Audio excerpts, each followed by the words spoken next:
autonome d'Abidjan, une référence internationale.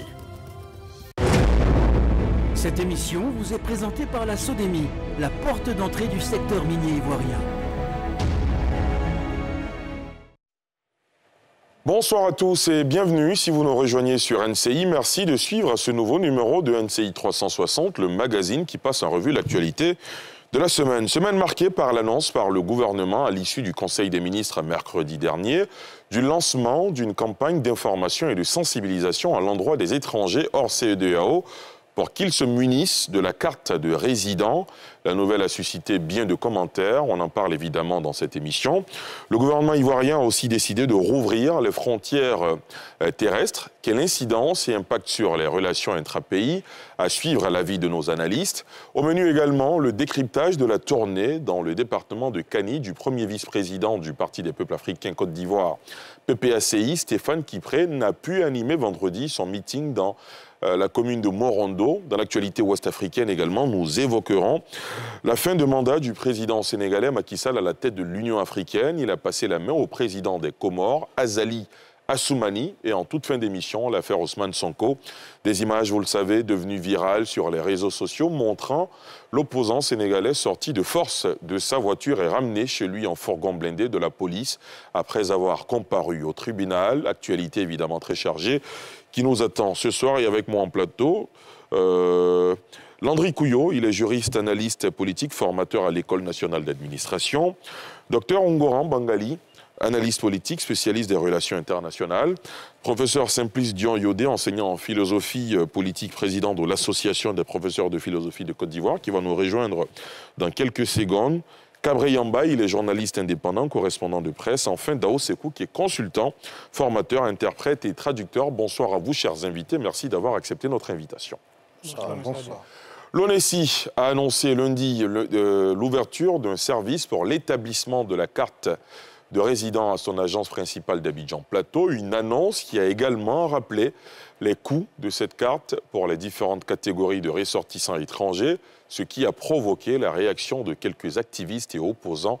Retour sur l'histoire de la carte de résident en Côte d'Ivoire, c'est un sujet de Mardoché Kouassi. Messieurs, on en parle juste après. L'histoire de la carte de résident en Côte d'Ivoire est partie de la loi numéro 2002-03 du 3 janvier 2002 qui instituait la carte de résident pour les ressortissants hors CEDEAO lorsque le séjour est supérieur à 3 mois. Cette carte est réactivée le 13 avril 2017 par le Conseil des ministres, puis rentre officiellement en vigueur le 4 octobre 2017. Une entrée en vigueur qui met fin à la délivrance du titre provisoire de séjour délivré de façon transitoire. L'établissement des cartes de résident biométriques pour les étrangers hors CEDEAO a effectivement démarré en 2017. Le service n'était alors assuré que par l'agence ONESI Prestige des deux plateaux wallons et un partenaire privé de l'ONESI jusqu'à l'annonce lundi dernier de l'ouverture d'un service pour l'établissement de la carte de résident à l'agence principale ONESI d'Abidjan Plateau. Aussi, la tarification fixée par les décrets numéro 2002-332 et numéro 2002-333 du 13 juin 2002 relatifs aux conditions d'obtention des titres de séjour demeure en vigueur, à savoir 300 000 francs CFA pour les autres ressortissants hors CEDEAO, 150 000 francs CFA pour les Français et 35 000 francs CFA pour les religieux et coopérants français. Les coûts contre lesquels s'insurgent notamment l'activiste Nathalie Yamb et Justin Katinan-Koné, porte-parole du PPACI. La première condamne le fait que les Français paient moins que certains Africains, quand le deuxième estime que c'est une manœuvre pour le gouvernement pour renflouer les caisses de l'État.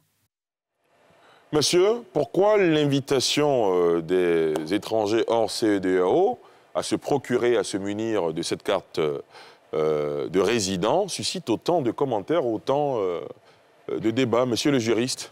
Déjà, d'un point de vue technique, il n'y a pas de débat. La preuve, lorsque vous écoutez l'argument des activistes, ils n'évoquent pas, ils ne sont pas contre le fait que la carte ait été instituée, puisqu'elle ne date pas de maintenant. La carte de résident telle qu'on la connaît ici, depuis 2017, a été réactivée, parce qu'entre-temps, 2002, le décret de 2002 et l'ordonnance de 2007 l'instituaient pour autant. Aujourd'hui, la question se pose sur le coût de la carte. Est-ce que le coût convient? Est-ce que depuis 2002, il y a nécessité de reviser les coûts d'acquisition de cette carte? Voilà la question qui se pose en réalité. Sinon, techniquement parlant, le fait que la carte soit instituée ne pose aucun problème, encore que dans sa nouvelle formule, elle voudrait être aux mêmes normes que la carte nationale d'identité. Tu avais dit une carte biométrique, à l'effet de pouvoir avoir un document sécurisé et permettre à l'État de Côte d'Ivoire de pouvoir réaliser de manière efficiente sa politique d'identification des personnes sur le territoire national. Il est important de rappeler à toute fin utile qu'en Côte d'Ivoire, il n'y a pas que des nationaux. Il y a des non-nationaux et parmi les non-nationaux, il y a des ressortissants de la CEDEAO et il y a ceux qui sont hors CEDEAO. Maintenant, lorsque j'entends l'argument selon lequel c'est pour renflouer les caisses de l'État, j'en ris, puisque depuis 2002, ces montants ont été fixés. Lorsqu'on fixait ces montants, le but, c'était pourquoi? Si ce n'était pas pour renflouer les caisses de l'État. Excusez-moi, mais j'ai envie de pousser des rires, parce que l'argument ne tient pas du tout. Partout dans le monde entier, cette démarche, elle est faite, certes, pour pouvoir sécuriser, pour pouvoir avoir une visibilité très claire sur les personnes qu'on a sur son territoire, mais il y a aussi la manne fiscale. On a besoin d'avoir des rentrées fiscales et donc on ne peut pas présenter cet argument. Là où la réflexion doit pouvoir se faire, c'est au niveau du coût. Pour dire, est-ce que de 2002 à aujourd'hui, l'évolution même des relations en termes d'intégration africaine ne sont pas telles qu'il n'y a pas nécessité de voir autrement? Puisque la démarche aujourd'hui au niveau des institutions sous-régionales et continentales, c'est de faciliter l'intégration. Est-ce qu'aujourd'hui, le ressortissant français le ressortissant français et le ressortissant d'un pays hors CEDEAO ne mériteraient pas d'avoir des prix beaucoup plus équilibrés, plutôt qu'on ait 150 000 francs et 300 000 francs de l'autre côté. Voici la réflexion qui a lieu d'être faite, qui ne mérite aucunement une certaine polémique. C'est juste à froid s'asseoir et de rappeler à toute fin utile que l'État de Côte d'Ivoire est souverain, à l'effet de pouvoir négocier de manière bilatérale avec des États africains, à l'effet de pouvoir considérer, la dynamique de leurs relations économiques, leurs relations historiques et tout autre aspect qui pourrait permettre de voir s'il y a la nécessité de pouvoir revoir les coûts. Dans tous les cas de figure, la Côte d'Ivoire est un pays attractif et cela suscite donc l'intérêt de nos frères africains du centre de l'Afrique du Sud de venir jusqu'à nous. Donc on pourrait bien sûr appeler l'attention du gouvernement ivoirien pour dire, tant que nous sommes désormais attractifs, n'est-il pas intéressant pour l'argument de l'attractivité et celui de l'intégration africaine de pouvoir réviser les coûts pour qu'on ait plus de personnes venir s'installer en Côte d'Ivoire et faire des affaires? Un argument qui est avancé, en tout cas parmi les activistes, vous l'avez entendu dans le reportage, c'est de dire qu'il est inconcevable que des Africains, bien qu'ils soient hors CEDEAO, paient plus cher que, par exemple, des Français. Docteur Mbangali Ngouran, comment vous réagissez? Je pense que dans la mesure où la carte de séjour a deux vocations possibles. La première, la carte de résident. La carte de résidence, bon, pour tourner la page de la première appellation qui fait remonter des souvenirs de 1991 qui ne sont pas de bons souvenirs. La carte de résidence a deux vocations éventuellement. La première, c'est d'établir une comptabilité de tout ce qui est représentant des pays étrangers sur le territoire national. Mais au-delà de ça aussi, c'est une mesure qui peut être négociée au travers des accords bilatéraux entre deux pays pour établir des critères, des conditions pour favoriser une nationalité parce qu'on vise en retour à avoir des dividendes économiques. Et c'est dans ce sens-là que des pays comme la Côte d'Ivoire ont décidé de négocier avec le patronat français parce que l'accord en question qui est cité en 2002 a été signé avec le patronat français. Ça veut dire quelque part qu'il y avait un but économique derrière parce que jusqu'à ce que la Chine détrône la Côte d'Ivoire, pardon, la France, la France était le premier marché, le premier client de la Côte d'Ivoire. Donc il était tout à fait normal qu'il y ait des conditions particulières pour faciliter le flux de capitaux, mais aussi le flux de personnes entre les deux pays. Mais je pense que même en considérant la question sous un autre angle, en essayant de comparer ce qui s'est fait en Côte d'Ivoire et ce qui s'est fait dans les autres pays de l'Afrique, je pense que la Côte d'Ivoire n'a pas véritablement de leçons à recevoir parce qu'en la matière, la Côte d'Ivoire est l'un des pays les plus libéraux parce que quand vous prenez par exemple, disons, les catégories telles que le Cameroun par exemple, entre autres, gère, vous avez un tarif pour les ressortissants des pays frontaliers au Cameroun et puis pour tous les autres qui ne viennent pas des pays frontaliers au Cameroun, ils sont mis dans la même catégorie, qu'ils soient français, qu'ils soient maliens, qu'ils soient ivoiriens. On les appelle des ressortissants étrangers tout court et non ressortissants des pays frontaliers. Et donc, mais même quand vous allez au-delà de cet aspect-là, au-delà de cet aspect, il y a la question de la tarification. Le titre de séjour, par exemple, au Cameroun, concernant justement les ressortissants qui ne viennent pas des pays frontaliers au Cameroun, est de 120 000 francs, renouvelables chaque 2 ans. Ce qui suppose que par an, ça revient à 60 000 francs. Et quand vous prenez la carte de résident que vient d'instituer la Côte d'Ivoire ou encore que la Côte d'Ivoire vient de relancer, ce sont les mêmes 60 000 francs, mais seulement multipliés par les 5 ans, c'est ce qui donne 300 000 francs. Donc finalement, quand on met cet argument dans la balance, on se rend compte que la Côte d'Ivoire a agi plus ou moins par réciprocité. Parce que sur les relations internationales, quand il n'y a pas d'accord qui contraignent les différentes parties à aller dans une certaine modération par rapport aux conditions concernant ce domaine-là, mais ce qui agit, c'est la réciprocité. Aujourd'hui, on parle de la Côte d'Ivoire parce que la Côte d'Ivoire est un pays attractif. On rappelle que c'est le pays de convergence de tous les flux migratoires, qu'ils soient intra-régionaux ou interrégionaux. Et donc, c'est un pays, évidemment, sur qui tout le monde a le regard. Je pense que la même mesure aurait été prise par la Mauritanie. Personne n'en parlerait parce qu'il n'y a pas de flux migratoires qui soient intéressés de se fixer sur le territoire mauritanien.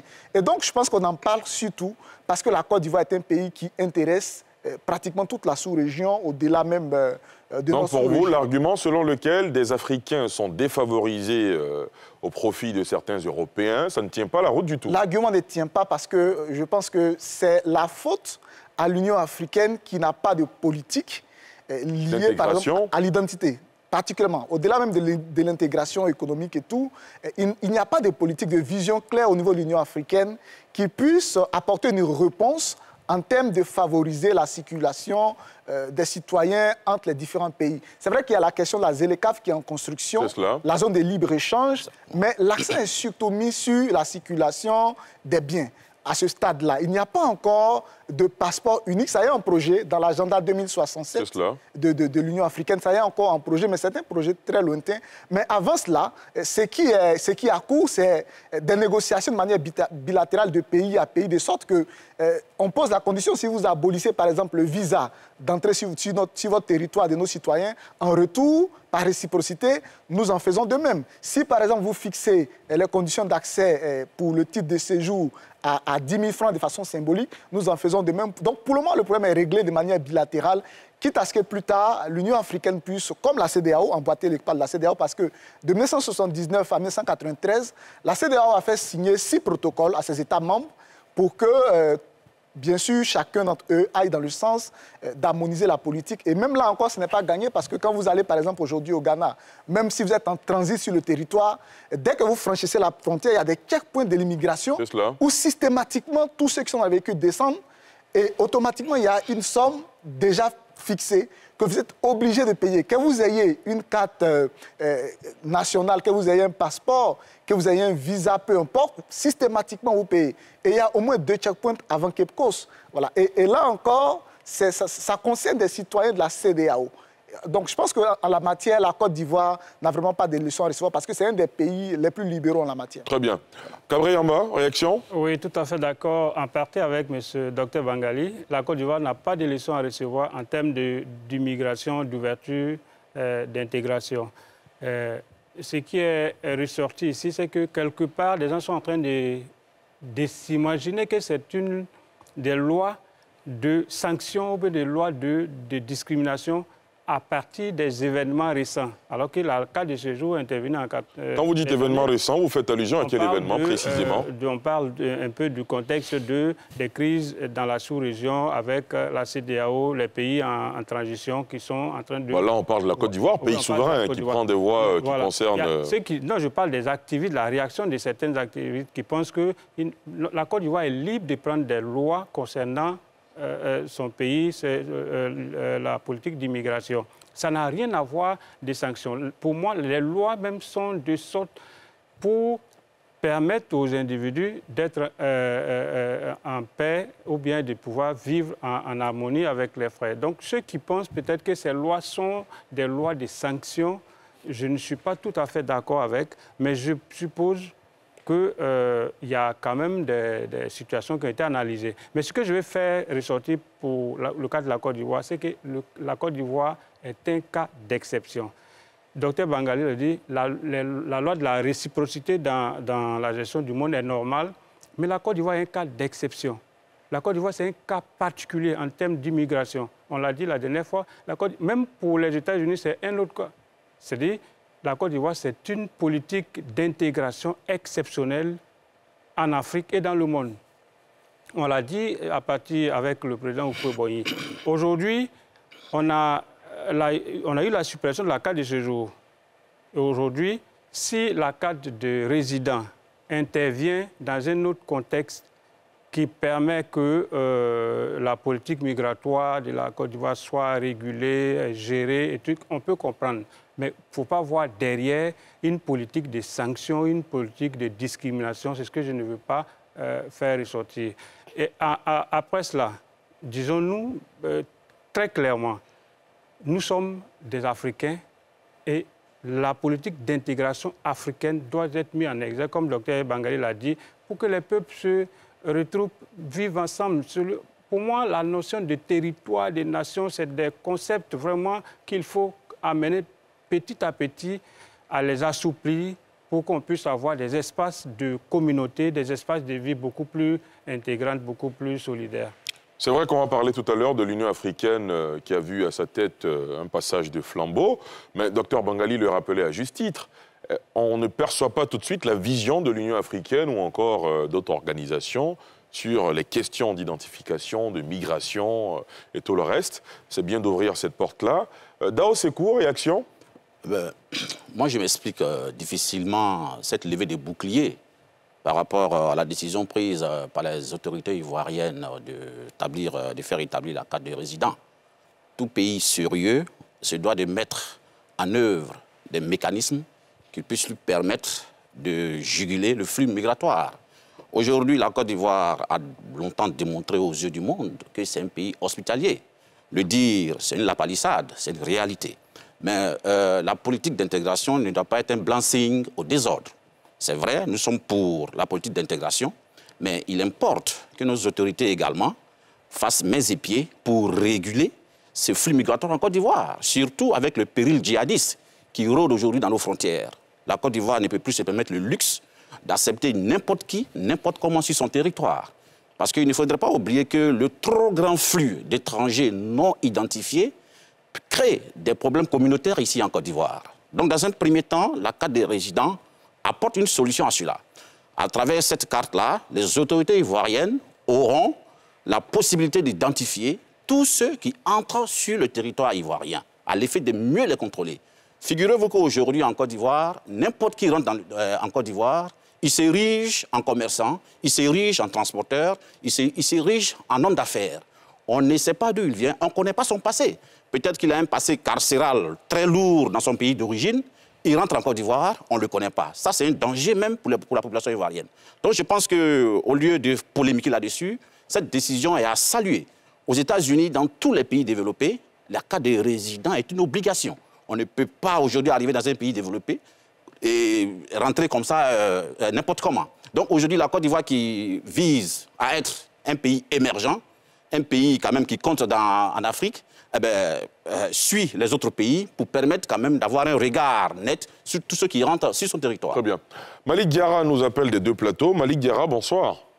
Bonsoir, monsieur Diarra-Souba. Vous n'avez aucun problème, vous, avec la carte de résident, évidemment. Pour vous, il faut que la durée de cette carte soit en rapport avec la durée du visa du non-ivoirien qui entre sur le territoire. Effectivement, après lecture du texte, j'ai remarqué que la demande de carte de résident, automatiquement, dès que vous l'obtenez, vous avez une période de 5 ans, c'est-à-dire sur le titre qui vous est délivré. Pourtant, je peux avoir un visa de 6 mois et de 1 an, dès que je rentre en Côte d'Ivoire, et je fais ma demande, j'aurai une carte de résident de 5 ans. Pourquoi 5 ans? Je pourrais me balader sur le territoire ivoirien pendant 5 ans, sans me rendre devant l'autorité compétente pour lui rendre compte chaque année. Et je trouve que c'est trop, parce que notre passage dans certains pays, on nous autorisait à résider, mais chaque année, on devait aller renouveler ces documents, moyennant de l'argent.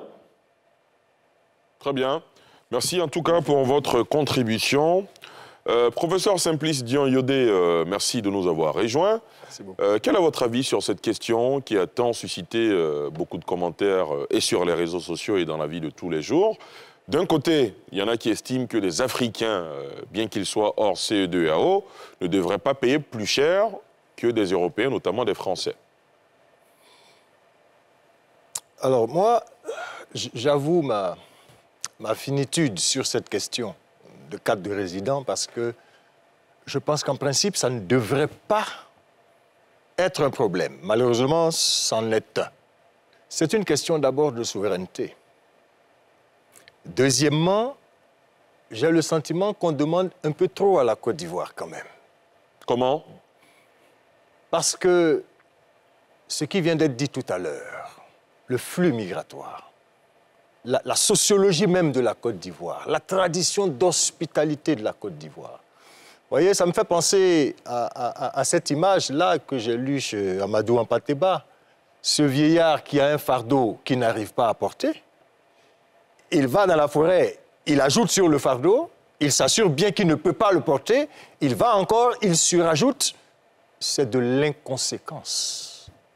La Côte d'Ivoire a déjà fait beaucoup en termes d'intégration. La Côte d'Ivoire a reçu beaucoup, mais on ne peut pas encore demander à la Côte d'Ivoire de ne pas établir des cartes de résidents, et même quand on en établit, de revoir les coûts, les prix. Je pars du principe qu'aucun gouvernement sérieux ne peut s'auto-saborder.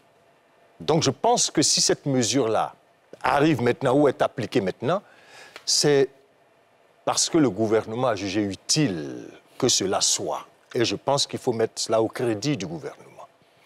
Voilà ce que je peux dire déjà. Très bien. Si on peut Cabré? je voulais rebondir par rapport à ce que Professeur Dion disait. En fait, je suis très d'accord avec lui. Hein. Mais comme je l'ai dit, le cas de la Côte d'Ivoire est un cas d'exception. Je vais vous faire un petit résumé. Très rapidement. Voilà. Si vous prenez le cas de la Côte d'Ivoire, aujourd'hui, on a à peu près 25 millions d'habitants. Dans les 25 millions d'habitants, si vous enlevez les Ivoiriens, c'est-à-dire vous mettez de côté les Ivoiriens qui n'ont aucun lien, aucun rapport, aucun lien fraternel, filial avec des étrangers, vous allez vous retrouver peut-être avec 10 millions d'Ivoiriens. Donc, le problème de la Côte d'Ivoire, c'est un cas particulier. On va pas faire... Je vous laisse la responsabilité de vos chiffres. On ne sait pas sur quoi vous vous basez pour avancer ces chiffres, mais en tout cas...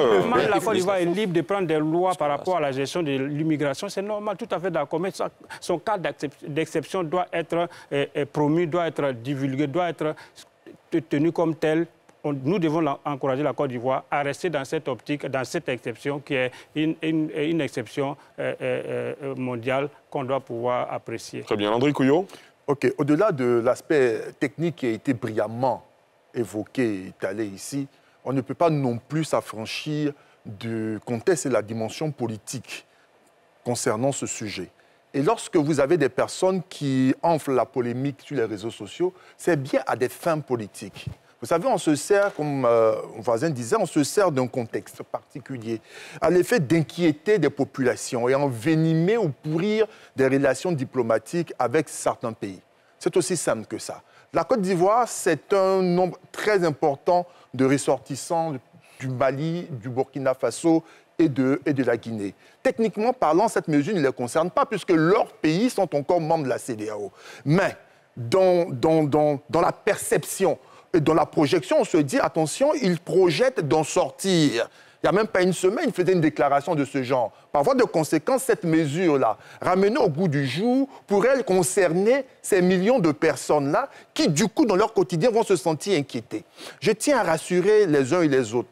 Deux choses. La première des choses, c'est qu'au-delà des tensions qui existent entre nos pays frères frontaliers, qui sont le Burkina, le Mali et la Guinée, et la CEDEAO, jusqu'à présent, ils sont membres de la CEDEAO et il n'y a aucune confrontation à ce niveau-là. Deuxième chose, ça veut dire que quand bien même, dans l'hypothèse qu'ils sortiraient de la CEDEAO, ils seraient concernés par cette mesure-là, mais dire que la Côte d'Ivoire a une tradition diplomatique et qui est celle de pouvoir entretenir des relations intelligente, apaisée avec ces pays frontaliers. Et la possibilité pour un État comme le nôtre de négocier de manière bilatérale ces questions-là va forcément entrer en ligne de compte parce qu'on a une diplomatie intelligente. Donc, même si on allait dans l'hypothèse que ces pays sortaient de la CEDEAO, nous avons une diplomatie, nous avons des responsables, nous avons un gouvernement qui ira vers ces structures-là et de gouvernement à gouvernement. Nous aurons donc à négocier de sorte à ce que les relations fraternelles, historiques et économiques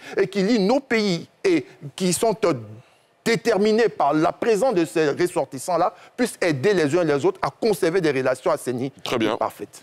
Alors, docteur Bangali Ngoran, on a parlé effectivement du timing. Kabré Yamba rappelait à souhait que certains y voient une mesure justement pour répondre justement à cet esprit de fédération dans les esprits de certains Ouest-Africains.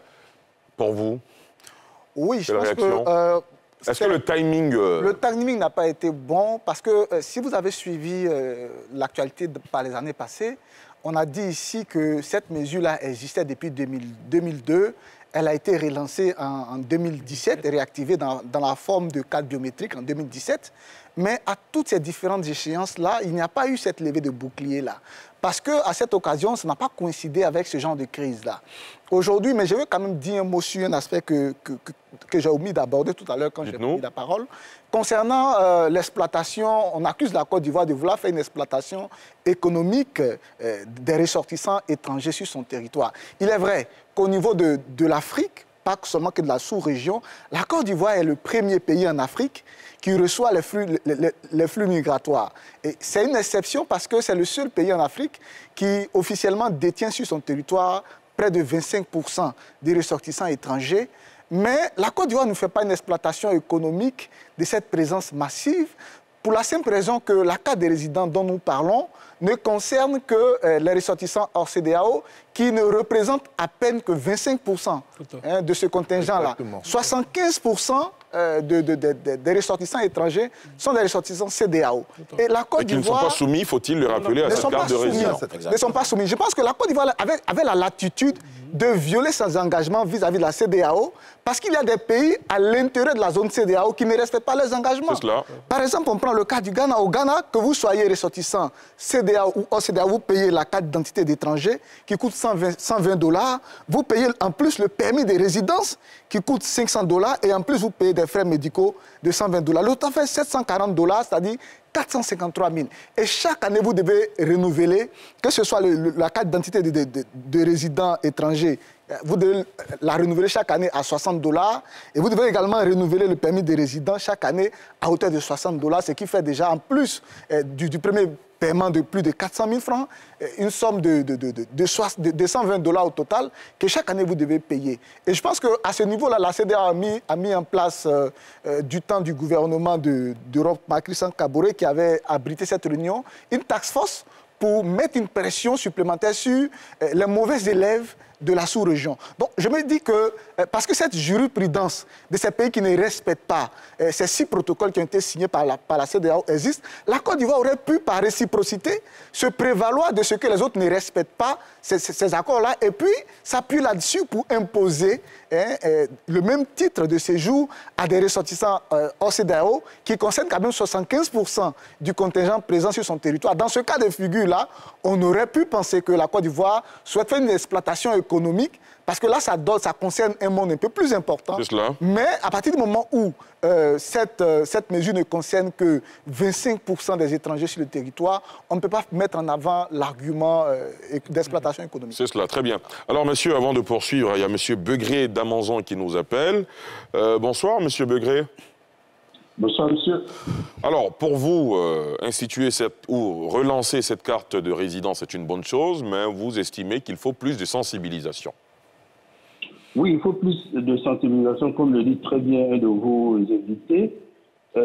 Aujourd'hui, il n'y a pas de données véritables sur cette question. Or, les Ivoiriens, quand vous regardez très souvent, vous m'entendez? On vous entend très bien, allez-y. Voilà, quand vous regardez dans la sous-région, qu'il s'agisse aujourd'hui en Côte d'Ivoire des marchés publics, vous avez toutes les entreprises ou la quasi-totalité des pays limitrophes de la Côte d'Ivoire qui ont des marchés en Côte d'Ivoire sans problème. Vous avez au niveau du foncier, vous allez dans les pays maghrébins, c'est difficile pour un nom national d'avoir tout de suite accès à la terre. Donc il y a beaucoup de choses en Côte d'Ivoire qui sont dévolues au nom national sans problème. Et aujourd'hui, nous allons vers cette carte de résident qui peut-être pourra être une solution à l'identification du flux migratoire ou des étrangers en Côte d'Ivoire. En soi, c'est quelque chose c'est une activité souveraine. La Côte d'Ivoire peut disposer de cela comme elle l'entend. Il faut tenir compte, malheureusement, aussi, comme l'a dit, de la donne sociologique et du positionnement stratégique de la Côte d'Ivoire par rapport à un certain nombre de pays. C'est pour cela que j'ai parlé de sensibilisation, de montrer les différents cas de figure dans les pays en Afrique, dans l'espace CEDEAO et dans les autres zones de l'Afrique et faire des comparaisons pour que personne n'en ignore. C'est ce qui a manqué à l'appui de cette décision, sinon en soi c'est une bonne décision. Très bien. Merci beaucoup, Monsieur Begré, de nous avoir appelés pour donner votre avis, évidemment, sur ce sujet. Dernier tour de table, monsieur, avant de passer à autre sujet. Oui, je voulais vraiment répondre par rapport à très rapidement du docteur Vangali, l'opportunité du timing. L'opportunité du timing, c'est ce qui pose un peu problème. C'est-à-dire, qui suscite la polémique. Peut-être pas poser problème, mais susciter la polémique. Sur la souveraineté de l'action, elle est indiscutable. C'est cela. Et ensuite, l'aspect économique, je ne sais pas si c'est effectivement l'objectif qui est visé par le gouvernement. Sinon, ça ne peut pas rapporter une manne financière aussi conséquente, puisque... Comme il vient de le démontrer à travers son analyse. Voilà, donc du coup, je ne vois pas cet aspect-là. Si l'opposition pense que c'est un truc économique, mais même si c'était le cas, à supposer que les trois pays sortent de la CEDEAO et se retrouvent confrontés à cette situation où ils doivent payer... Mais en plus, là où il y a une grosse confusion, c'est que ces trois pays, puisqu'ils figurent de la CEDEAO, ne sont pas concernés. Ils ne sont pas concernés. Ouais, donc du coup, ils sont membres de la CEDEAO. Il faut rappeler qu'on est dans une sous-région aussi en proie à beaucoup de rumeurs, à beaucoup de manipulations, soit dit en passant. Sinon, voilà, si effectivement cette mesure était en vigueur en raison des conflits que la Côte d'Ivoire a eu notamment avec le Mali et en perspective de la fédération qui est en gestation, ça ne tient pas la route parce que ces pays-là ne sont pas concernés par la carte de résident. Messieurs, entre autres sujets cette semaine, la réouverture des frontières terrestres en vigueur depuis jeudi dernier, elles étaient fermées depuis le 22 mars 2020, vous vous souvenez, pour lutter contre la crise sanitaire du Covid-19. On voit ce sujet de la rédaction et on en parle juste après. C'est une bonne nouvelle pour la mobilité des hommes et des biens. Les frontières terrestres ivoiriennes, closes du fait de la crise sanitaire de Covid-19 depuis mars 2020, sont à nouveau ouvertes pour le bonheur des voyageurs. C'est une décision du gouvernement prise en Conseil des ministres. Le porte-parole du gouvernement a expliqué les motivations de cette réouverture à l'issue du Conseil des ministres présidé par le président Alassane Ouattara. Aujourd'hui, au regard donc de l'évolution favorable de la situation sanitaire mondiale et de la reprise de l'activité économique, les frontières aériennes et maritimes ont été ouvertes. Dans cette même dynamique, le décret donc adopté ce jour fixe l'ouverture des frontières terrestres pour compter du mercredi 15 février 2023 à minuit. Cette décision de réouverture des frontières terrestres intervient surtout après donc, la maîtrise des voies secondaires de passage clandestin par nos forces donc, de sécurité et permet ainsi une redirection des voyageurs vers les passages officiels de traversée afin de pouvoir assurer un meilleur contrôle du flux migratoire. La Côte d'Ivoire est frontalière du Libéria, de la Guinée, du Mali, du Burkina Faso et du Ghana. Des millions de personnes originaires de ces pays, vivant sur le sol ivoirien, devaient emprunter des chemins détournés pour se rendre dans leur pays d'origine.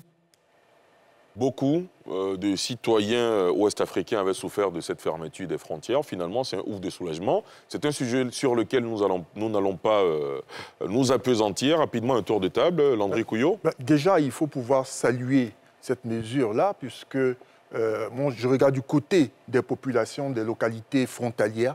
donc des Ivoiriens qui ont beaucoup souffert, particulièrement les jeunes qui représentent entre 50 et 60% de ces populations-là, qui entretenaient des relations ou des commerces en termes d'échange de marchandises. Donc la fermeture des frontières pendant 3 ans leur a fait perdre énormément en termes de manne financière.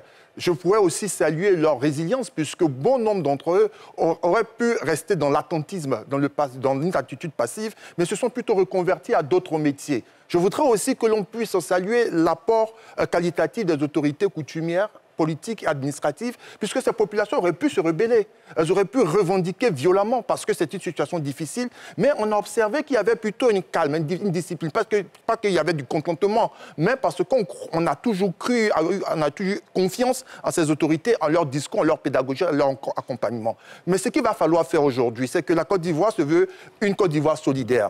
Pour les populations du nord de la Côte d'Ivoire, populations qui sont dans des zones dites fragiles et surtout minées par le terrorisme, il y a un apport de l'État de Côte d'Ivoire dans l'aide à l'entrepreneuriat orienté au niveau des jeunes. Je crois qu'on peut le faire aussi pour ces populations de ces localités frontalières de l'Est et de l'Ouest de la Côte d'Ivoire qui ont tout aussi souffert et qui ont besoin de l'appui de l'État de Côte d'Ivoire pour relancer leurs activités économiques et commerciales. Il s'agit des jeunes et des femmes et je crois que la Côte d'Ivoire solidaire saura apporter une réponse efficace à cet effet.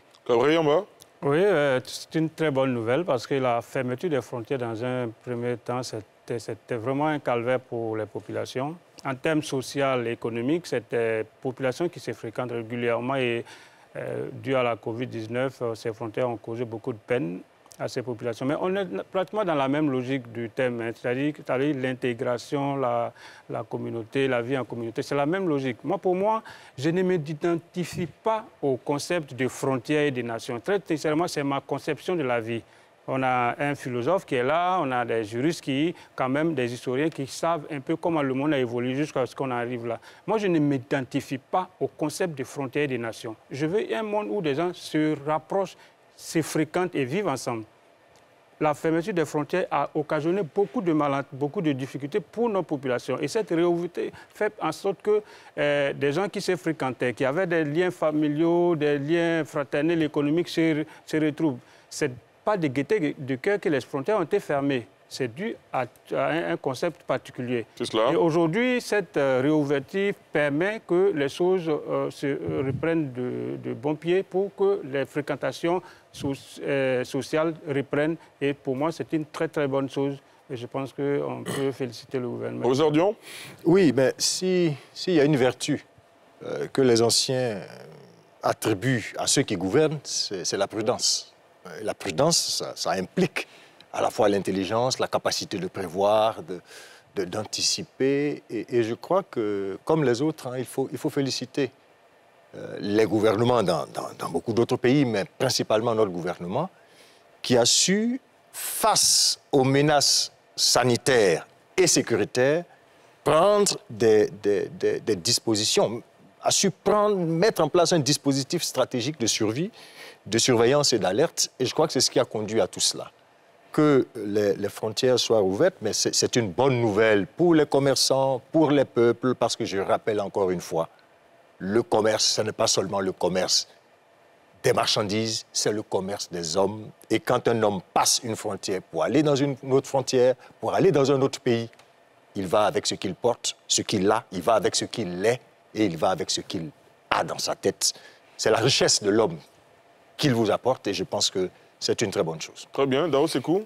Oui, je crois que c'est un ouf de soulagement, une véritable bouffée d'oxygène, cette ouverture des frontières. Parce qu'il faut le dire, la crise même de la Covid-19 constituait véritablement un boulet au pied même des différents gouvernements.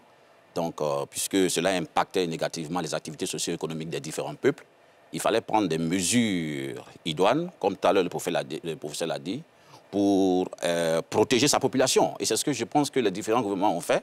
Cela n'a rien à voir avec des pratiques à l'encontre de l'intégration. C'était des mesures de prudence, des mesures préventives pour empêcher que le Covid prenne de l'ampleur, ce qui allait constituer encore un chaos dans les différents pays.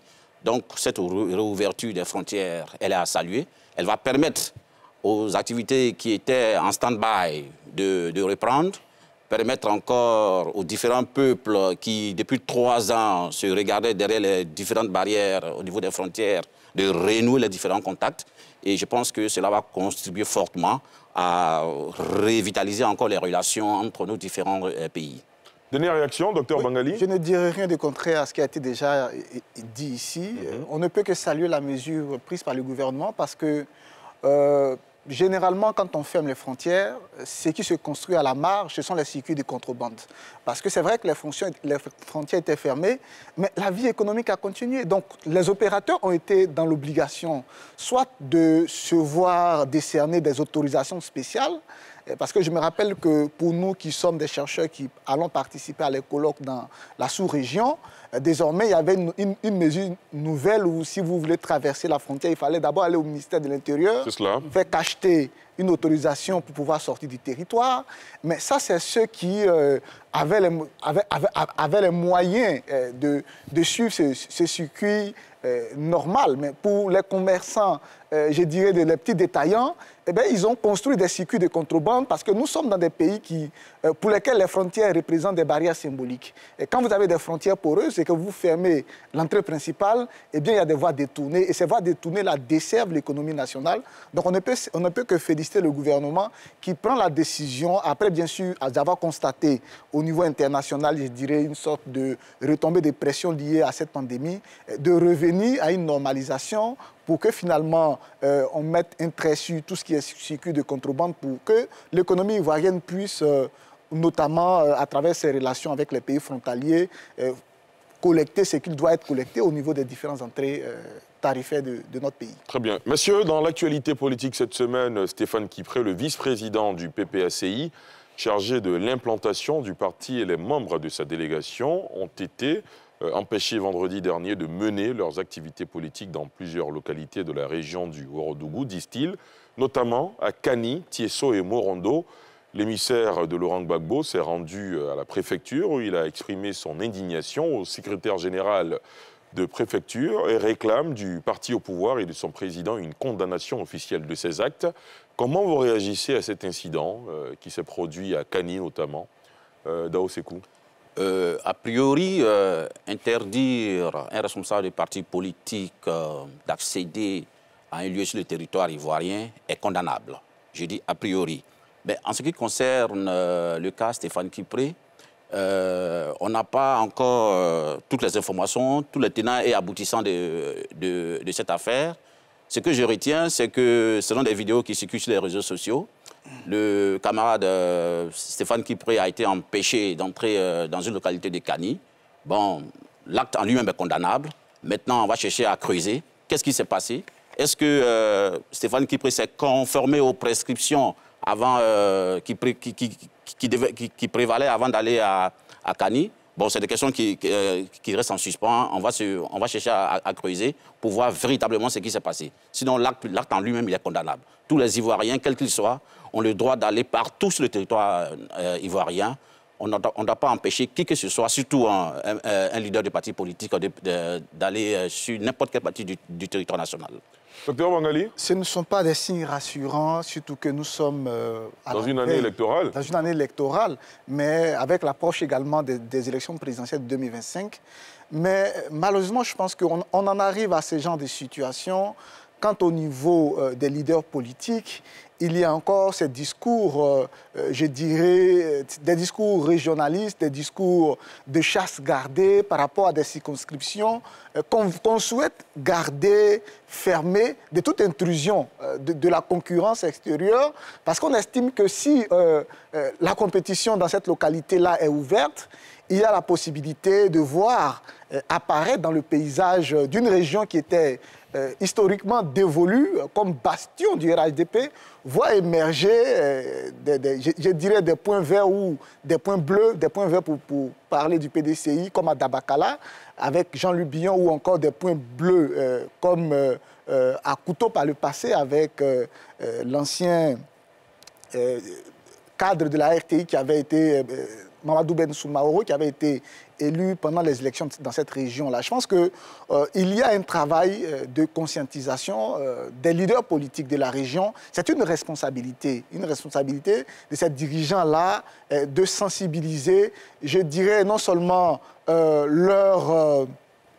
leur équipe, parce que généralement, quand il y a ce genre d'incidents, ne sont pas impliqués directement les autorités religieuses, parce que selon ce qu'on a eu comme récit, il s'agissait simplement d'aller présenter ces civilités aux chefs religieux de la ville. Et je ne pense pas que ce soit les proches du chef religieux qui aient opposé cette fin de non-recevoir, mais plutôt certainement des adversaires politiques qui ont cru qu'en se mettant en connexion avec cette autorité, cette porte d'entrée communautaire-là, qu'est la figure d'autorité qu'il allait saluer, éventuellement, il pourrait avoir l'opportunité de s'installer dans la région ou encore de mobiliser parce qu'il a officiellement l'assentiment des chefs religieux.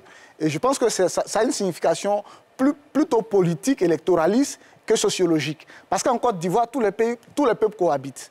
Que ce soit les ressortissants du Nord, du Sud, quand vous arrivez dans les principales villes régionales, que ce soit au Nord ou encore au Sud, toutes les communautés cohabitent. Donc, moi, je suis de ceux qui croient qu'il n'y a pas de problème communautaire en Côte d'Ivoire.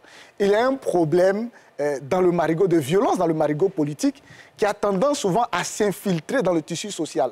Et donc, le problème est vraiment politique électoraliste. C'est au niveau des responsables politiques qu'il y a un travail à faire. Et puis, je pense que le peuple ivoirien, se fréquente, il n'y a pas de problème. Quand je vous entends, quand vous dites c'est dans le marigot politique qu'il y a un travail à faire, on le dit depuis bientôt 30 ans. On n'a pas l'impression d'avancer. Est-ce que vous partagez mon avis, professeur Dion? Ben, je suis bien d'accord. Hein. Ça attriste. Je ne sais pas, c'est l'un de nos compatriotes, Maurice Bandama, qui a écrit « La Côte d'Ivoire interdite ». Je ne sais pas. Mais il ne faut pas que la Côte d'Ivoire soit interdite aux Ivoiriens. Et c'est ça l'essence de la démocratie. L'espace démocratique, c'est comme un marché où on vient avec plusieurs articles et puis vous choisissez. Vous avez la capacité de choisir. Il ne faut pas fermer ses oreilles aux raisons du contraire. Stéphane Kipré parle, son parti parle, un autre parti parle, mais c'est vous qui, à la fin, décidez de quelle est la voie qui vous importe et quel est le chemin qui vous attire. Mais ce genre de comportement-là, ça pose la problématique de la culture démocratique dans nos pays. Et c'est ce que vous êtes en train de toucher du doigt. Est-ce qu'il y a une culture démocratique? Qu'est-ce que nous faisons pour que la démocratie, petit à petit, s'ancre dans les esprits des gens? Ça, c'est, comme a dit le docteur, c'est de l'instrumentalisation. C'est-à-dire qu'il y a des hommes politiques qui sont là, à Abidjan, et puis qui se disent, mais est-ce que tu sais que tel leader politique va chez toi? Ah non, si tu le laisses partir là, c'est pas bon pour toi, hein, parce que ça veut dire que... Et puis tout de suite, là, 2 coups de fil, on dit à des jeunes, allez, il faut empêcher tel leader politique d'arriver. Ça, ce n'est pas de la démocratie. Il faut arrêter d'instrumentaliser les jeunes. Il faut leur dire qu'ils sont assez responsables, matures, ils sont capables de distinguer le vrai du faux, que Stéphane Kipré passe, qu'il aille dire ce qu'il veut dire. Ils ont la capacité de juger et de faire le bon choix. Très bien. Kabri Yamba? Là, je suis très, très inquiet, comme mes confrères l'ont dit. C'est très inquiétant de voir qu'en Afrique, et surtout en Afrique, le terrain politique s'exporte un peu partout. C'est-à-dire que ce soit dans la chefferie, dans la tradition, tout est politique. On n'a plus de citoyens, on n'a que des militants. Et l'intérêt politique du parti prime sur nos valeurs culturelles, nos valeurs traditionnelles. Et c'est très dangereux, c'est déplorable, c'est inquiétant. C'est la faute à qui? Je pense qu'un travail doit être fait. Comme il n'y a pas de culture démocratique, il n'y a pas de formation politique de la base, il faut former nos militants, il faut former les citoyens à la donne politique. Il faut former les Pour vous, c'est la faute à qui? C'est la faute aux dirigeants, aux politiciens. Aux hommes politiques? C'est tout à fait normal. Il y a les meilleures personnes capables de faire valoir cette culture démocratique sont les dirigeants qui ont...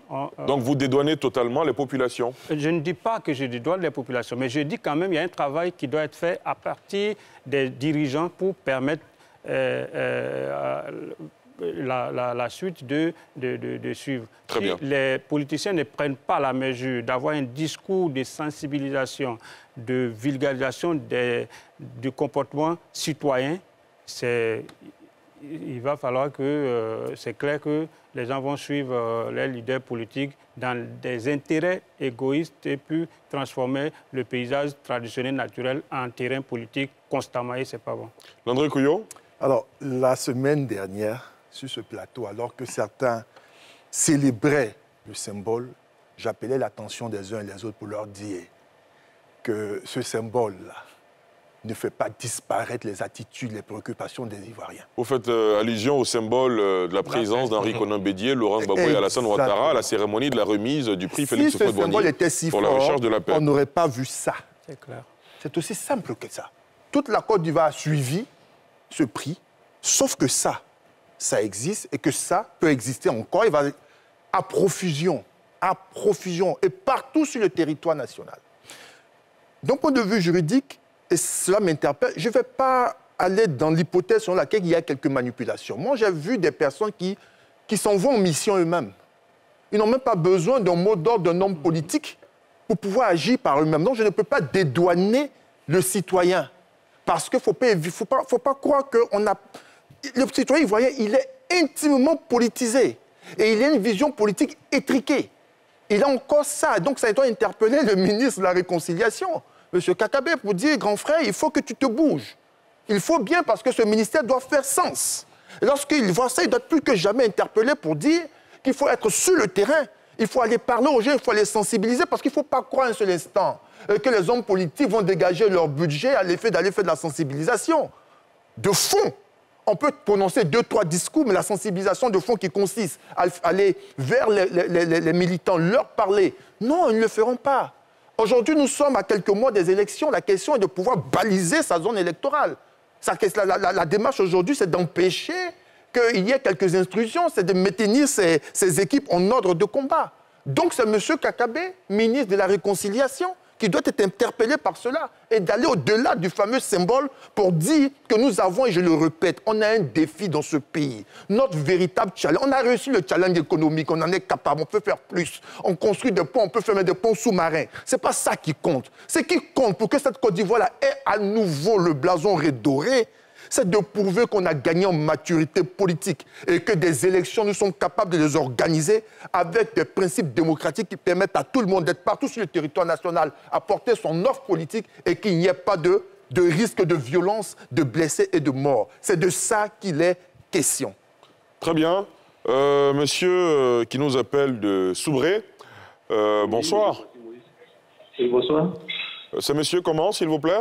Kwasi Moïse. Monsieur Kwasi Moïse, pour vous, oui. sans vouloir forcément dédouaner ceux qui se sont rendus coupables de cet incident, le PPACI devrait revoir ses éléments de langage. Expliquez-nous.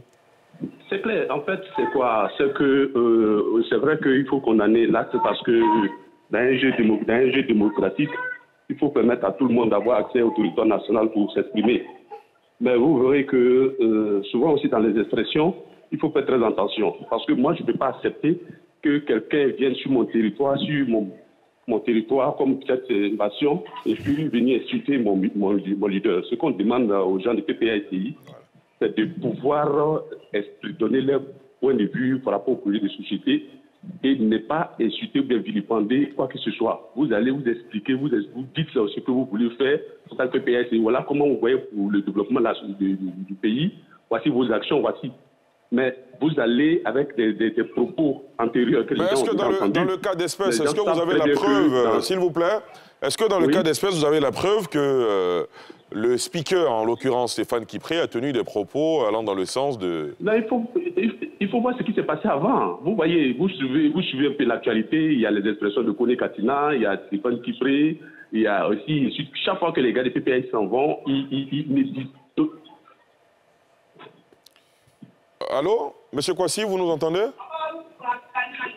Je n'ai pas exactement les preuves. C'est pour ça que j'ai dit simplement qu'il y a eu plusieurs leaders qui se sont déplacés, il n'y a pas eu cet incident. D'accord. Moi, j'estime que si les gens du PPACI souvent se déplacent et qu'il y a ce genre de problème, ça veut dire que les gens suivent l'actualité, ils savent quels sont les propos qu'ils tiennent. Moi, vous ne pouvez pas venir chez moi pour insulter mon papa. Oui. Bon, d'accord. En tout cas, merci. On a bien enregistré votre point de vue. Merci beaucoup de nous avoir appelés depuis Soubré, Monsieur Kwasi. Landry Couillot, réaction très rapidement. Je vais appeler l'attention de tout. Est-ce qu'on a entendu son élément de langage? Il dit, vous ne pouvez pas venir chez moi. La Côte d'Ivoire, c'est 363 000 km². On est tous chez nous en Côte d'Ivoire. C'est ça qui n'a pas compris. On est tous chez nous. Mais ce qu'il dit, ce n'est pas innocent. C'est que les gens, et c'est largement répandu, ont le sentiment que leur village, c'est une portion de territoire, ils exercent une certaine souveraineté. De l'autre côté, il n'a pas tort, je ne parle pas des propos injurieux, mais le contexte aussi aurait aussi commandé une démarche, je ne sais pas si Stéphane l'a fait, mais d'envoyer déjà des émissaires. Parce qu'il y a le contexte lui-même. C'est important. Il ne faut pas négliger ce contexte africain. On vient de faire palabre. Même si sur place, on dit on est réconcilié, on ne va pas comme ça renouer les relations comme s'il n'y avait rien du tout. On y envoie des émissaires. Ce n'est pas mauvais. On peut ne pas faire l'économie de ça pour peu qu'on atteigne l'objectif, qui est celui de pouvoir aller dans une ville, rencontrer qui on doit rencontrer et pouvoir s'exprimer. Envoyer des émissaires. Les gars ils vont dire, ce qui arrive, c'est votre fils. Il s'est passé telle ou telle chose, mais désormais, là, c'est la Côte d'Ivoire. Il y vient avec sa bonne nouvelle à lui. Écoutez-le. Si vous êtes d'accord, OK? Si vous n'êtes pas d'accord, vous le recevez avec toute l'hospitalité. C'est important aussi de le faire. Il faut le rappeler à toute fin utile. C'est vrai qu'on est dans une démarche démocratique, mais il faut pouvoir se donner les moyens d'y ajouter les qualités africaines qui nous permettent de pouvoir faciliter les choses. Monsieur, une élection présidentielle, qu'elle se tienne en Côte d'Ivoire ou partout en Europe, en Asie, c'est un jeu à la fin de la journée. In fine, c'est un jeu. C'est une compétition. Voilà. Chaque candidat va présenter son programme, il estime qu'il peut bien gérer le pays, manager le pays comme il l'entend, et puis à la fin de la journée, les électeurs, les populations vont voter. On n'est pas dans ces cas de figure dans nos pays. Pas du tout.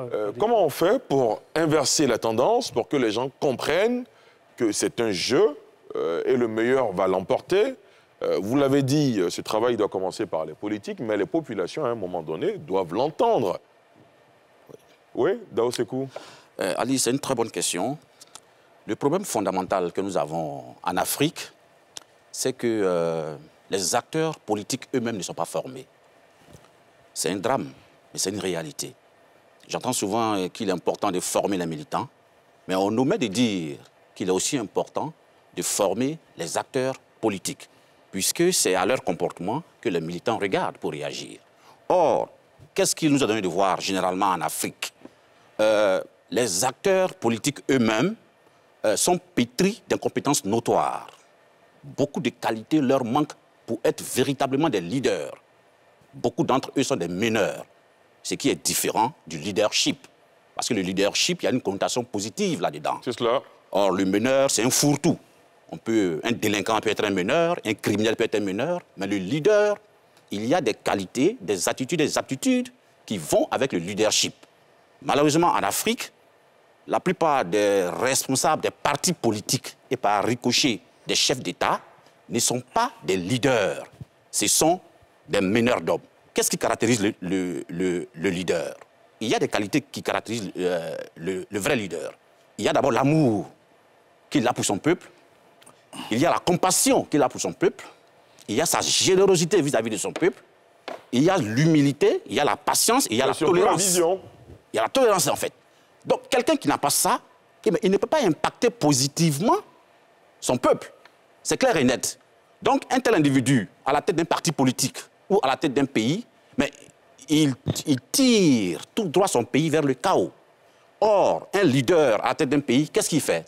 Il crée les conditions de bien-être et de mieux-être de sa population à travers la sécurité et la paix qu'il instaure, à travers la mise en place d'infrastructures routières et tout ça, pour permettre la facilité au niveau des déplacements des hommes et des produits, les écoles, les hôpitaux et la révalorisation des salaires. Mais, donc c'est pour ça qu'il importe, je vais terminer, que les leaders politiques aillent à l'école des sciences humaines et sciences sociales. Pour faire de la politique, un bon politicien doit avoir des notions en philosophie, en sociologie, en psychologie, en métaphysique, décidément, même, en égyptologie. Non, mais c'est important. Lorsqu'on est armé avec toutes ces connaissances, mais justement, lorsqu'on est pétri de toutes ces qualités-là, on devient forcément un bon leader qui impacte positivement son peuple. Très bien. Monsieur, soit dit en passant, professeur Dion, vous réagirez. Est-ce que, comme Dao Sekou, vous avez l'impression que notre classe politique, notre personnel politique n'est pas lui-même formé et lui demander d'avoir un discours responsable, ce serait trop demandé. Professeur Dion. Sur sa question, j'ai envie de dire oui. Parce qu'il y en a beaucoup qui entrent en politique sans le background politique, sans la formation politique. Il y en a qui sont jetés ou projetés dans la politique. C'est pour ça qu'on demande aux partis politiques de faire la formation. Et quand, à la fin de la journée, comme vous dites, quand on fait le bilan, ils ont mis l'argent dans tout sauf dans la formation de leurs militants. Exactement. Mais ce que je voudrais dire sur la question fondamentale que vous avez posée, cher Ali, l'État africain, il faut qu'on y pense. Je crois, je peux me tromper, l'un des problèmes sérieux de l'État africain, c'est vrai, c'est notre histoire, mais on est en contexte multi-ethnique. Ça veut dire que nos États sont multi-ethniques. Quand vous êtes à la tête d'un État africain, votre problème, c'est comment vous créez l'homogène, la nation, à partir des nations, parce que pour l'Africain, originellement, sa nation, c'est l'ethnie. Oui. Tout à l'heure, on en a eu, on a eu la preuve. Chez moi, mon leader. Mais, cher Ali, le président Alassane Ouattara, avec tout le Nord, peut former 50 gouvernements. Le président Bédié, le PDCI peut former 50 gouvernements de gens du centre. Le président Gbagbo peut en faire autant pour des BT.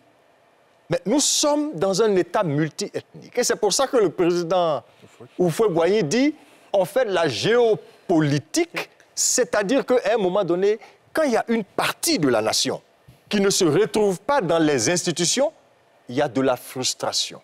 Et de la frustration peut naître la révolte.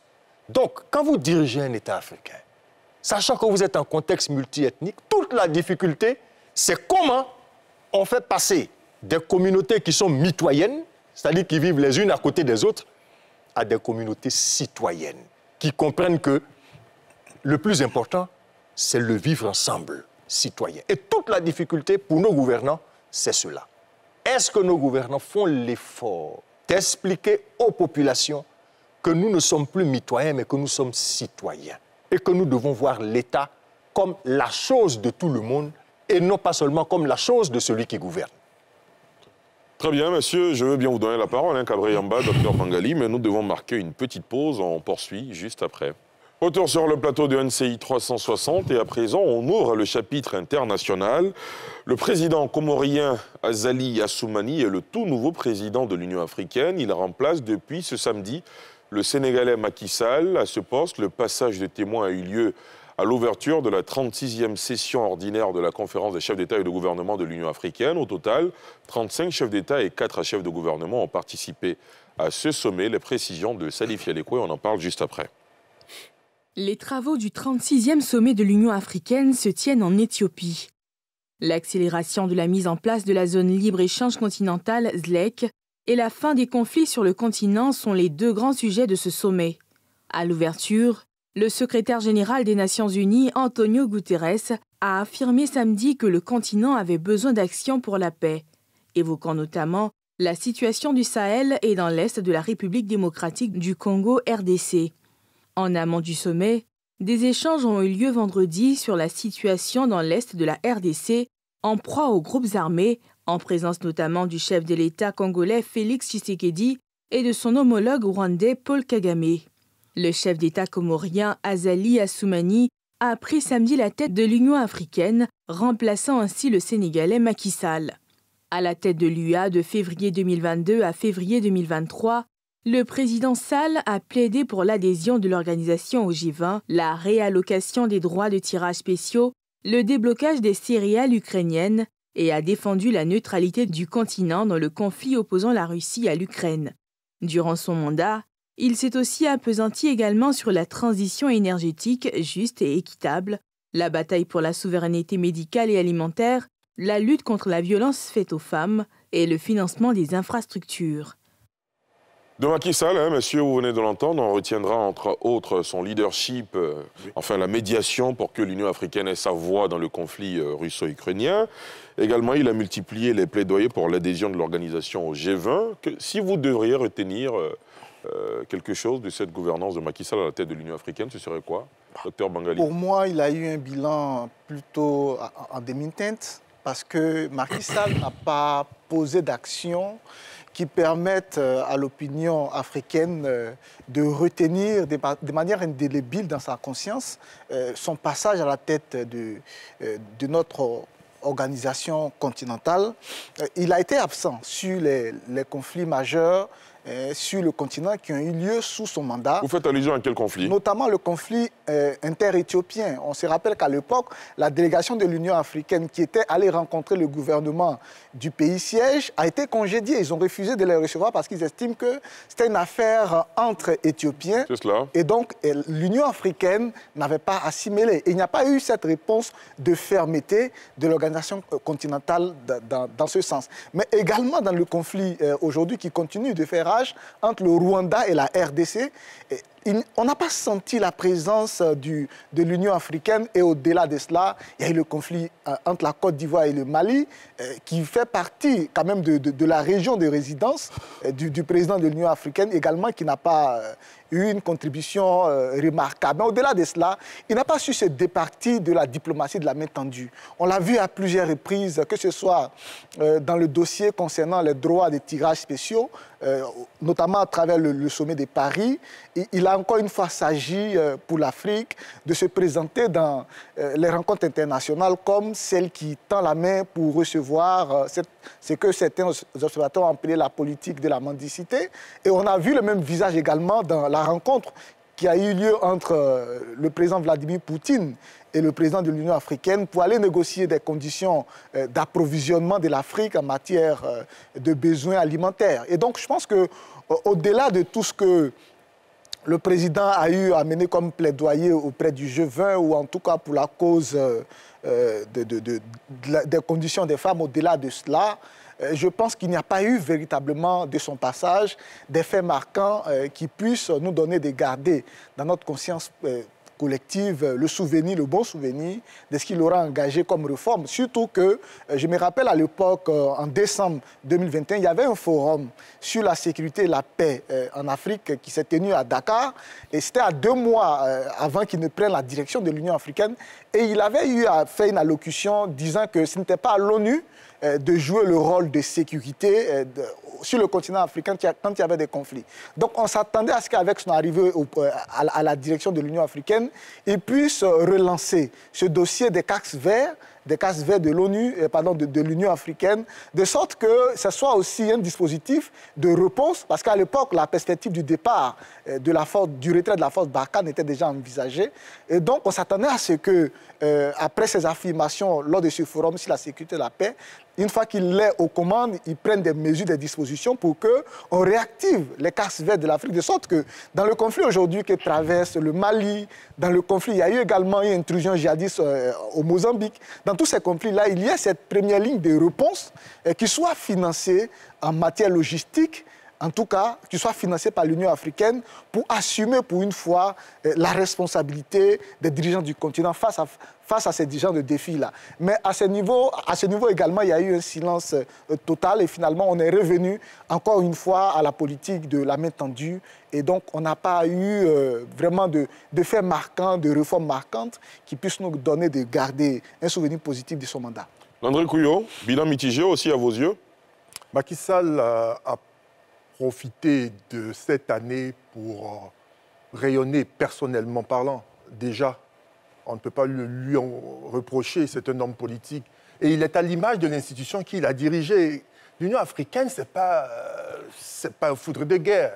L'Union africaine, c'est une institution, certes, qui réunit des États africains, mais qui n'a pas les moyens de sa politique. C'est la réalité. Donc, et le leadership d'un président de l'Union africaine peut envoyer la structure à avoir ses moyens. Peut-être, Mais il va falloir aussi se dire, on peut lui reprocher pas mal de choses, mais il arrive dans un contexte où les États africains font un repli sur eux-mêmes pour la question de la Covid, par exemple, où on se replie sur soi-même, on ferme ses frontières.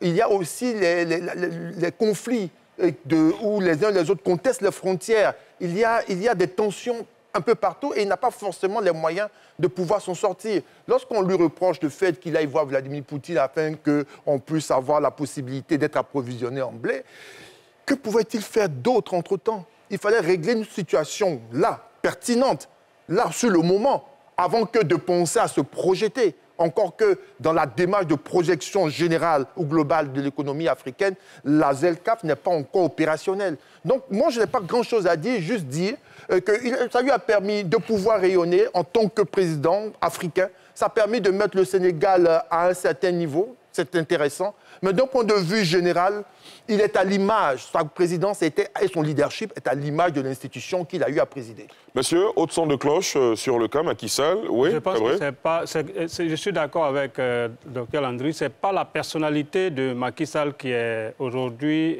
mise en cause, c'est l'institution même en tant que telle. Et je vais, si vous me permettez, je vais dépeindre un peu de façon générale même mon problème avec les institutions internationales.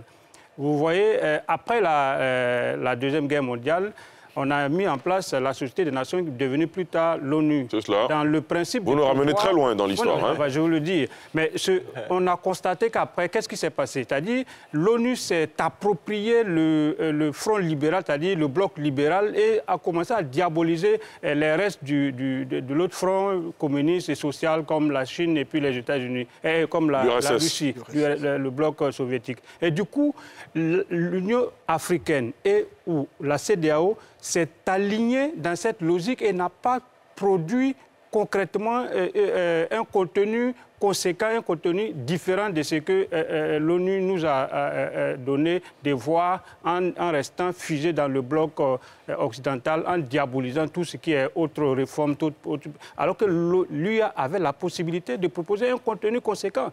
Donc Macky Sall ne fait que répéter la leçon qui est destinée à cette institution qui doit, à partir de ce mandat d'Azali, faire des réformes conséquentes pour qu'on puisse aller vers une institution conséquente. Très bien. Dao Sekou? Oui, Ali, il est bon de faire quand même un bref rappel historique pour comprendre les pesanteurs existantes qui minent le fonctionnement de l'Union africaine.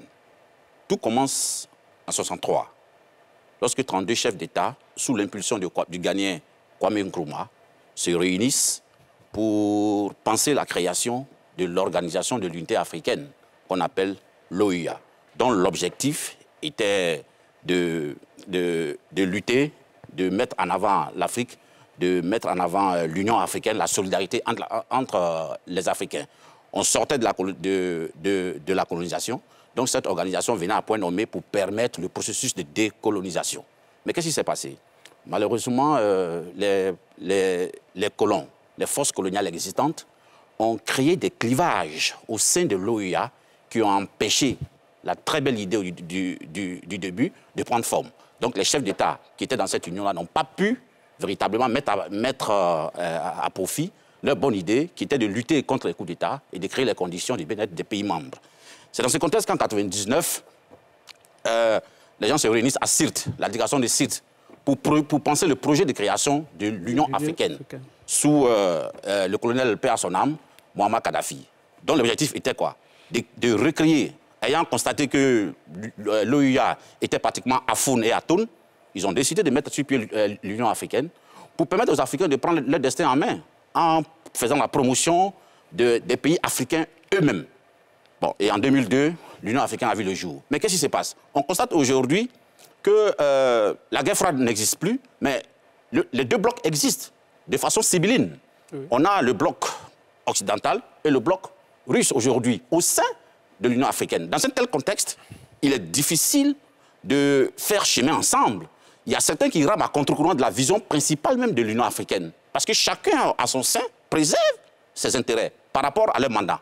Dans un tel contexte, il sera difficile, quelle que soit la personne qu'on va porter à la tête de l'Union africaine, de réussir à déployer véritablement son programme d'action. Parce qu'il aura, d'une façon ou d'une autre, l'influence de ces mandats. Donc, pour revenir à Macky Sall, Il a fait ce qu'il pouvait faire, un bilan mitigé. Il a quand même assisté à des réunions internationales. Il est allé voir le président russe Vladimir Poutine. Mais sur le plan sécuritaire... Il a aussi été voir Zelensky. Hein? Zelensky également. Mais sur le plan sécuritaire, il y a beaucoup à redire. On a vu que l'Union africaine était pratiquement à faune sur la crise au Mali. Même actuellement, la crise entre le Rwanda et le Congo, on n'a pas vu véritablement la présence de l'Union africaine. On a l'impression que l'Union africaine est une coquille vide. Elle voulait se faire la copie de l'Union européenne, mais en apparence, c'est une copie pâle de l'Union européenne. On espère. Il y a beaucoup de chemin à faire hein, pour arriver au niveau de l'Union européenne. Hein. Professeur Dion, vous riez? Oui, je ris. Je ris parce que, oui, il y a beaucoup de chemin à faire. Ah oui. Mais la première des choses à faire, c'est la volonté. C'est de s'autodéterminer? C'est la volonté. Il faut que ces chefs d'État aient la volonté d'eux. Il a bien décrit... Est-ce que la volonté seule suffit? Quand on sait que de grandes organisations, des institutions comme l'Union européenne, tout ça commence pèse, hein? par la volonté. Il a dit, sont fragiles. Tous ces chefs d'État qui sont là, ils ont leurs influenceurs dans le monde. Et il ne le faut pas. Ils ont leurs influenceurs. Donc, ils ne peuvent pas décider souvent en toute liberté. Il faut le comprendre parce que ça dépend aussi de leur situation. Mais quand on construit une organisation comme l'Union européenne, qui a commencé depuis longtemps à la Communauté économique européenne, c'est autour de valeurs. Quelles sont les valeurs communes de ces pays africains représentés par ces chefs d'État? Si on identifie clairement les valeurs que nous voulons proposer au monde, valeurs que nous sommes prêts à défendre à tous les prix, je pense qu'on aura déjà commencé à faire le chemin. Sinon, tous ceux qu'on va désigner comme président, le Comorien qui prend, après l'autre qui va prendre, il va rester dans la gestion des urgences continentales. Très bien, monsieur, on a parlé de Macky Sall. Macky Sall a un challenger dans son pays, vous le savez, il s'appelle Ousmane Sonko, il est à la tête d'une coalition. Yehui Askanui, je pense que je prononce bien. L'image a fait le tour des réseaux sociaux. L'opposant sénégalais, donc Ousmane Sonko, maire de Ziguinchor, par ailleurs candidat déclaré à la présidentielle de 2024 au Sénégal, a été extrait de son véhicule par des forces de sécurité. Ces incidents ont eu lieu après le report d'un procès concernant évidemment Ousmane Sonko. Les images et le commentaire de Salif Yalekoué, commentaire juste après. L'un des chefs de l'opposition sénégalaise a été sorti de force de son véhicule jeudi par les forces de sécurité à Dakar, dans une nouvelle confrontation tendue entre l'opposant et le pouvoir à un an de la présidentielle. Les images diffusées en direct sur les réseaux sociaux montrent des hommes en uniforme briser la vitre de la voiture à l'arrière de laquelle se trouve l'opposant.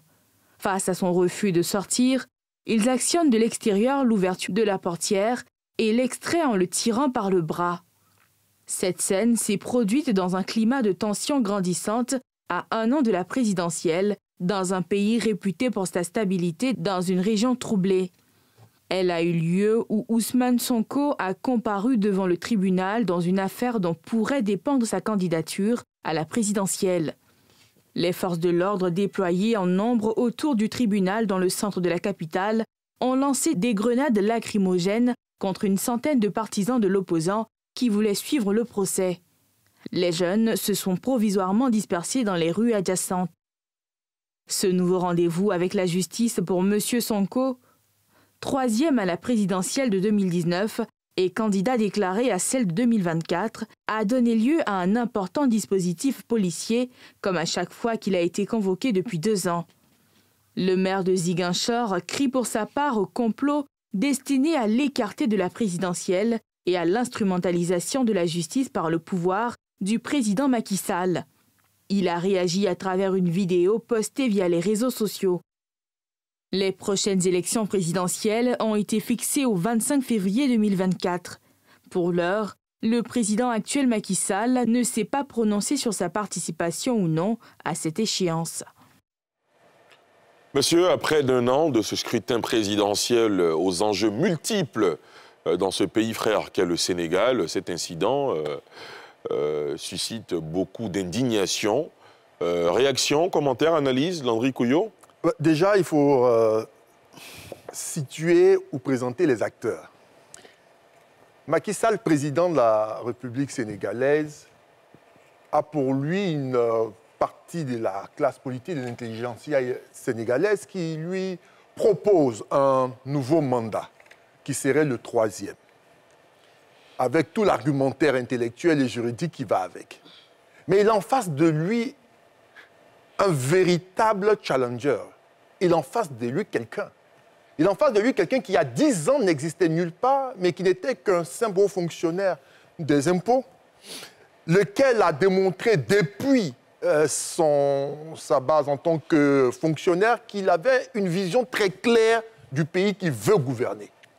C'est le monsieur qui n'a pas hésité à risquer son poste en se faisant exclure de l'administration publique parce qu'il dénonçait le pillage des ressources et des richesses de son pays. C'est quelqu'un qui a ringardisé tout le pont de la politique malienne. Vos yeux semblent scintiller d'admiration. Non, je suis... D'admiration pour lui. J'ai une admiration particulière pour lui, mais lorsque je fais le parallèle avec ce que nous avons là, je me dis, ils ont au moins la chance d'avoir une opposition pour de vrai.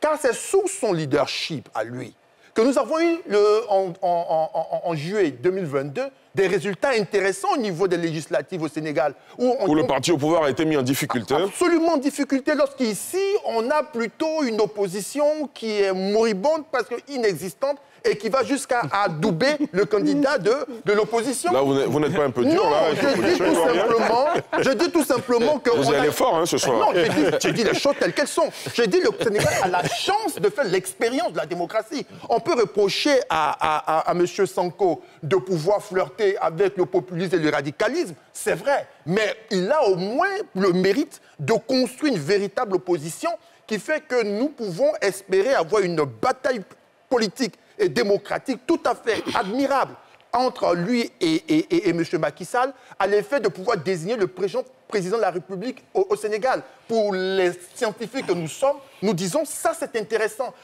Il y a une vitalité politique là-bas et qui est intéressante à pouvoir juger. Maintenant, pour savoir est-ce qu'ils ont fait un peu trop, moi je ne serais pas de celui qui ferait pareil que lui parce qu'il scénarise un peu trop l'action politique à son niveau-là, à l'effet de porter le regard sur lui. Sinon, il suffit de le lire, parce qu'il écrit, à la différence de bon nombre d'entre nous qui n'écrivent pas. Il produit. Il a des idées intéressantes. On peut y mettre quelques réserves, mais il incarne l'homme politique nouveau, tout en espérant que lorsqu'il parviendrait un jour, Inch'Allah, s'il vient au pouvoir, de pouvoir faire ce qu'il décide de faire parce qu'il est présenté comme monsieur propre. Il ne faudrait pas qu'il fasse autant que ceux qu'il conteste et qu'il combat aujourd'hui. Cabré ? Avant d'en arriver à son élection, moi je veux d'abord qu'on parle de l'incident. En fait, oui, bien sûr. Ouais, c'est l'objet. L'objet, c'est cet incident-là. Et je parle sous le contrôle des juristes qui sont là. Moi, j'ai un problème avec... je n'ai pas de problème par rapport au 3e mandat au nom de Macky Sall. Mais j'ai un problème avec l'instrumentalisation de la justice par rapport à Sonko. C'est-à-dire, on a l'impression que la justice, il y a un harcèlement, comment on appelle, un déferlement contre la personnalité de M. Sonko pour faire, en fait, coûte que coûte, un candidat inéligible aux prochaines élections. Et les incidents qui viennent sont des petites ramifications de cet acharnement sur la personnalité de M. Sonko. En Afrique, très souvent, la justice est utilisée comme moyen politique pour discréditer ou pour éliminer des candidats. Et c'est ce que cette personnalité est en train de subir depuis un certain temps. Et cet incident est malheureux parce que le Sénégal, nous l'oublions pas, est un modèle démocratique en Afrique. C'est un exemple qui est cité en Afrique. On a vu le temps de l'opposition de Abdoulaye Wade jusqu'à son élection. Le Sénégal, c'est l'un des rares pays en Afrique qui n'a pas connu de coup d'État militaire et qui n'a pas encore entamé, en tout cas, disons-le, une situation à part...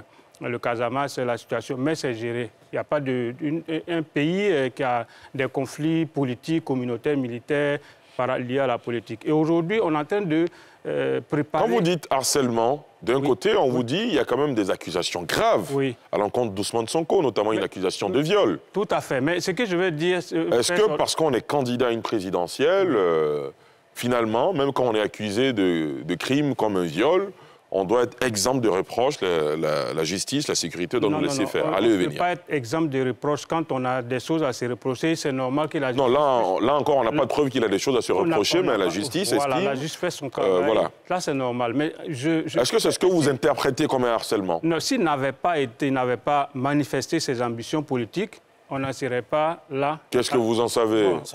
Mais, en fait, j'ai bien l'impression que cet exercice-là n'est pas facile. Hein? Bon, faisons un parallèle avec notre pays, la Côte d'Ivoire. Aujourd'hui, on a des gens qui sont en situation de... Comment on appelle? Pas tout à fait. Je prends le cas du président Sall Blé Goudé et du président Laurent Gbagbo qui reviennent acquittés de la CPI, mais qui ont des dossiers judiciaires en attente, de façon latente. Imaginez qu'en 2025, ces personnalités commencent à avoir des ambitions politiques et on ressort ces dossiers judiciaires-là pour entraver les candidatures. Alors qu'aujourd'hui, ils sont tranquilles, des citoyens normaux. Bon, là, on est dans l'expectative. Donc, si cet élément ressort, je veux pouvoir prendre ça comme un harcèlement judiciaire contre les ambitions politiques. En fait, un supposé, c'est relatif. Franchement, supposé. Donc, très bien. Pour Sonko, je pense qu'il y a quand même anguille sous roche. Professeur Dion? Oui, d'abord, ça ressemble à du harcèlement. Le fait, ce n'est pas qu'on lui demande d'aller rendre compte, mais c'est lorsqu'il y a tout ce qu'on voit là, et lui aussi, il est tellement malin qu'il théâtralise tout ça, parce que quand il va répondre devant la justice, il va avec tout son peuple, et donc et le pouvoir et Macky Sall tombent dans ce jeu, ça fait que ça lui donne du prestige et ça lui donne encore plus de popularité. La deuxième chose, oui, je suis d'accord avec Landry. Son combat offre une alternative. Et dans un État démocratique, je l'ai dit tout à l'heure, il faut que les gens aient une alternative. C'est important. Et Sonko est de son époque. Quand je dis il est de son époque, mais il est de l'époque des réseaux sociaux. Oui. Avec tous ces jeunes-là. Sonko est, oui, populiste, c'est son époque. Il est souverainiste, mais c'est son époque. C'est ça qui mobilise aujourd'hui les jeunes Africains. Il est anti-système. C'est ça qui fait sa force. Et donc, il joue là-dessus. Moi, la question que je me pose sur Sonko, je ne le connais pas particulièrement, je ne connais pas son équipe. Est-ce qu'il est prêt à gouverner un pays comme le Sénégal? Exactement. Maintenant, je terminerai sur le président Macky Sall, qui est venu au pouvoir exactement dans les conditions qui sont à peu près les mêmes que celles qu'il est en train de vouloir créer. Troisième mandat, est-ce qu'il y a une mobilisation autour de lui pour dire le Sénégal a une tradition démocratique d'alternance? On a parlé d'alternance piégée, c'est un livre qui a été écrit par un Sénégalais à l'époque. Je veux rappeler, avec votre permission, cher Ali, à Macky Sall, cette histoire que j'ai lue dans un livre écrit par Laurent Gbagbo. L'histoire de la fourmi sur le fromager. Laurent Gbagbo écrit dans Sundiata Lion du Manding qu'il était une fois une fourmi sur un fromager et la fourmi dit « je suis géante ». Et Laurent Gbagbo dit « non, ce n'est pas la fourmi qui est géante, c'est le fromager qui est géant ». Au président Macky Sall et à tous les autres chefs d'État habités par les mêmes velléités que lui, je veux dire que ce n'est pas eux qui sont géants, c'est le peuple qui donne le pouvoir et qui rend géant. C'est mon dernier mot. Très bien. Dao Sekou. Merci bien, Ali. Moi, je ne pense pas qu'il y ait une sorte d'instrumentalisation de la justice. Je ne pense pas que Macky Sall veuille réduire à la portion congrue le jeune opposant Sonko. Il faudra que Sonko sache qu'il y a deux dimensions dans le pouvoir que beaucoup de gens ignorent. Il y a la dimension physique que nous voyons avec tout le faste qui va avec les titres président, ministre, président de l'Assemblée nationale. Et puis il y a la dimension spirituelle du pouvoir. Il faut que ce soit clair. Quand je parle de la dimension spirituelle, je ne parle pas de cette spiritualité lugubre, au contour sombre, avec son lot de crimes, de sang, de rituels et tout ça. Non. Et vous pensez que M. Sonko n'a pas ce... Je parle de la spiritualité blanche, lumineuse, où on fait corps avec Dieu, le maître des temps et des circonstances. Et cela requiert certaines attitudes et certaines aptitudes. Malheureusement, en Afrique, tout le monde veut être président. Tout le monde veut diriger. Tout le monde a le droit de vouloir être président. Oui, dans un premier temps. J'ai envie de vous dire. Selon la Constitution. Non, selon la Constitution. Voilà pourquoi j'ai évoqué l'autre dimension du pouvoir. Parce que qu'est-ce qui se passe? Tout le monde a ses potentiels aussi. Hein. Lorsque on ne maîtrise pas les deux dimensions et qu'on s'évite dans l'arène politique, on s'attire des problèmes. Ça, c'est un cours d'ésotérisme. Hein? Non, pas... Qu'est-ce que vous avez... Oui, non, en fait... S'il vous plaît, laissez-moi allez au bout de votre laissez-moi au bout, développement, allez-y. Ouais, c'est dire quoi?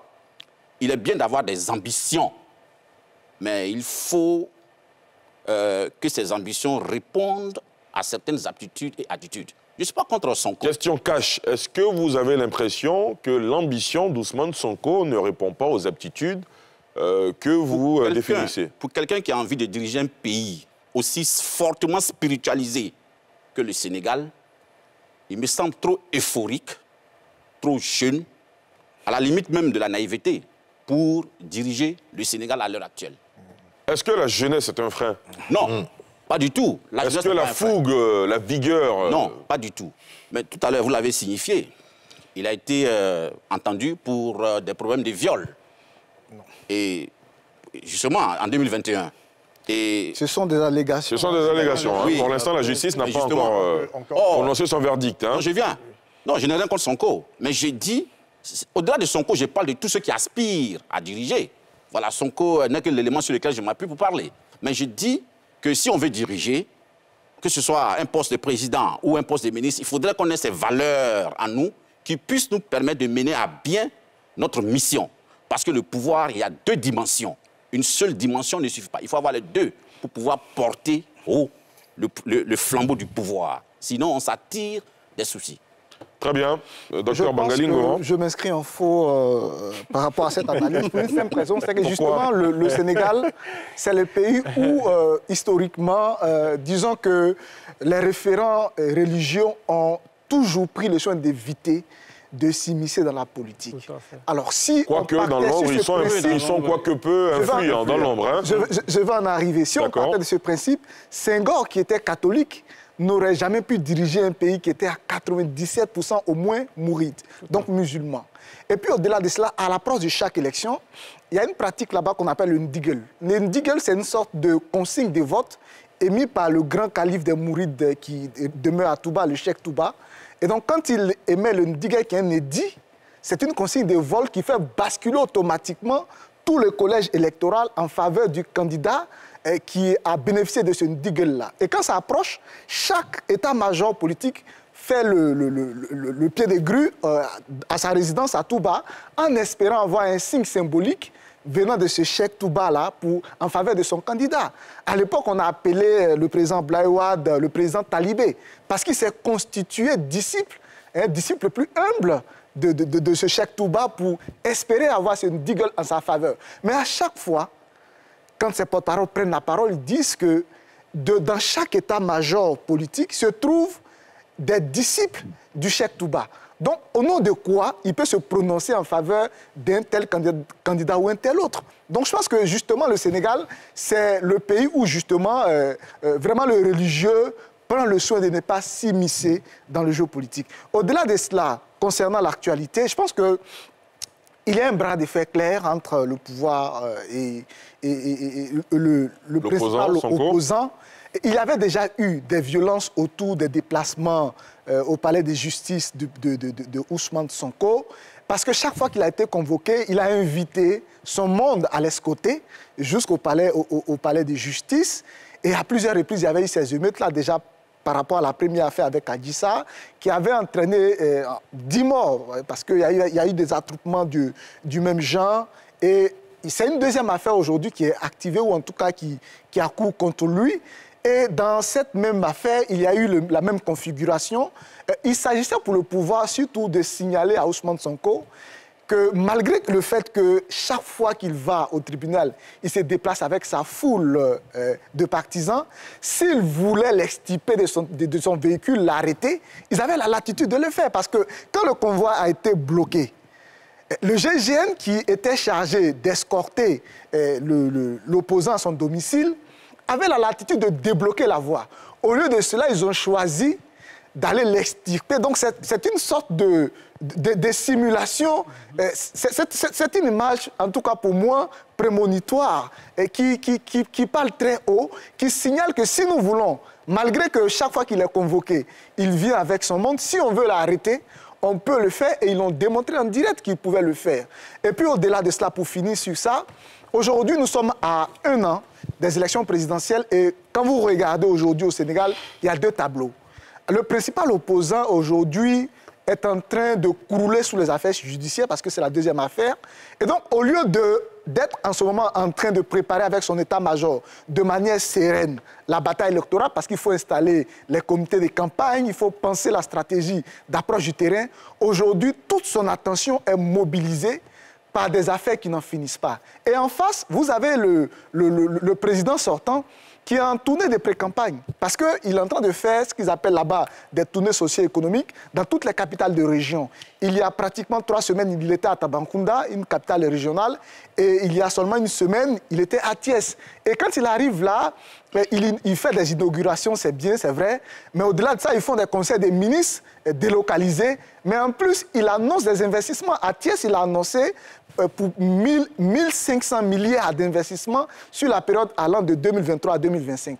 Si on part du principe qu'il quitte le pouvoir en 2024, pourquoi il annonce des investissements portant sur la période de 2023 à 2025? Donc, pour moi, clairement, il est en pré-campagne. Donc, pendant que toute l'attention, toute l'énergie du principal opposant est, je dirais, aspirée par les affaires judiciaires, et donc qu'il empêche de préparer l'échéance en face, vous avez le président de la République sortant qui est pratiquement en pré-campagne. Et je pense que c'est cette image aujourd'hui de l'opposant qui a les mains liées, qui a pratiquement la bouche fermée, qui a une image plutôt négative pour la démocratie, la jeune démocratie sénégalaise. Très bien. Monsieur, à présent, les cartons de la semaine, juste après ceci.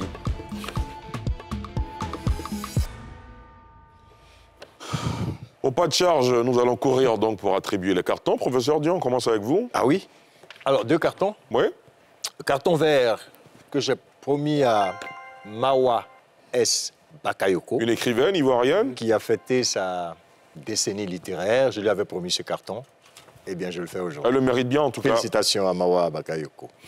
Alors, ce carton rouge, une fois n'est pas coutume, il y a beaucoup de demandes d'amitié.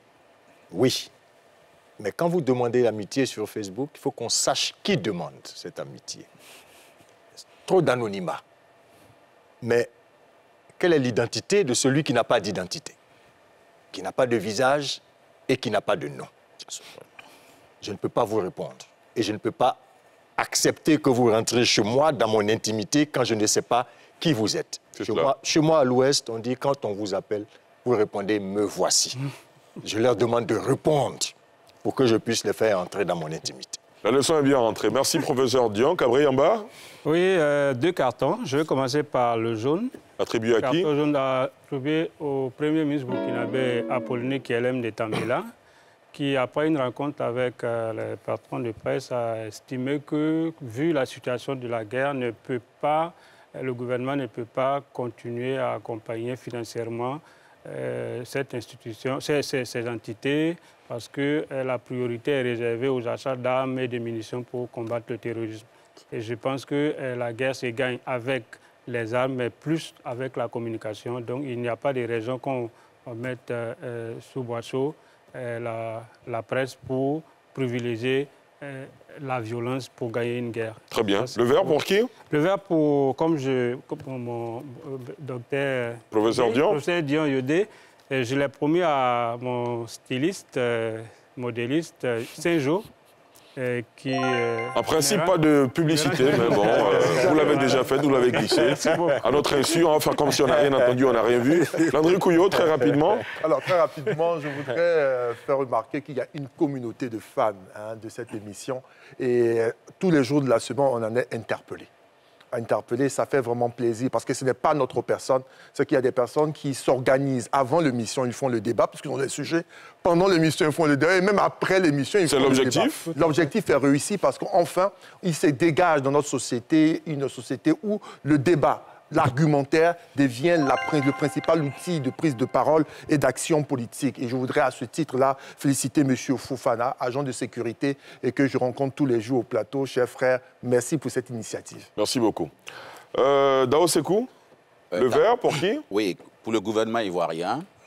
Pour quelle initiative? Oui, par rapport à l'accueil des réfugiés dans le département de Ouangolo. Vous savez, avec la crise sécuritaire... Les réfugiés burkinabés? Exactement, burkinabés, qui accourent actuellement au Burkina. 8700. Le gouvernement a quand même accueilli à bras ouverts ces milliers de personnes qui ont trouvé en la Côte d'Ivoire cette aide d'asile, cette aide hospitalière depuis des lustres. Donc, carton vert au gouvernement. Deuxième carton, au ministre Kakabé, tout à l'heure... Toujours vert? Oui.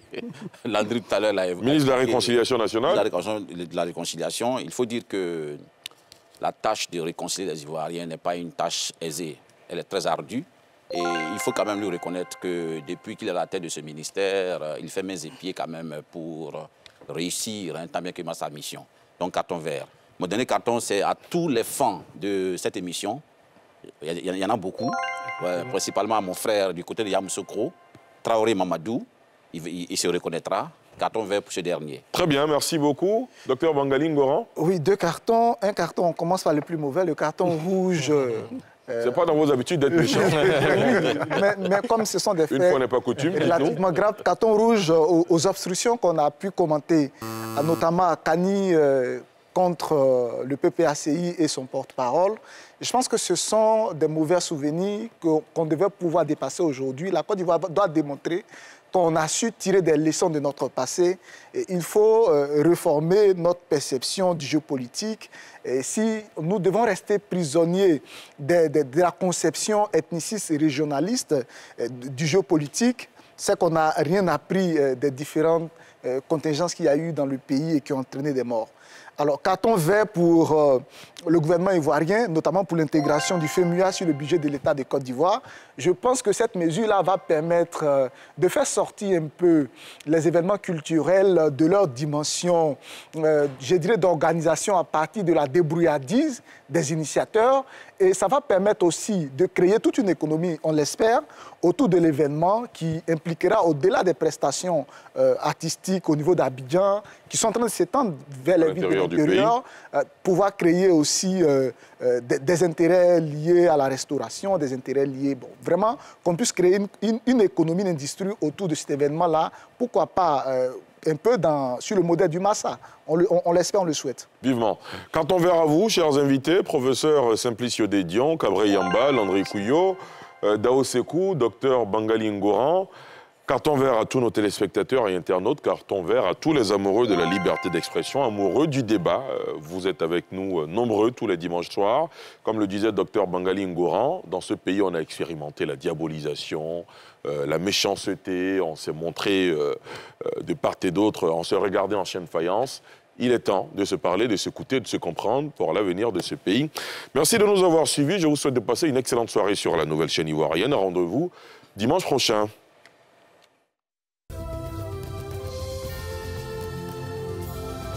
Port autonome d'Abidjan, une référence internationale.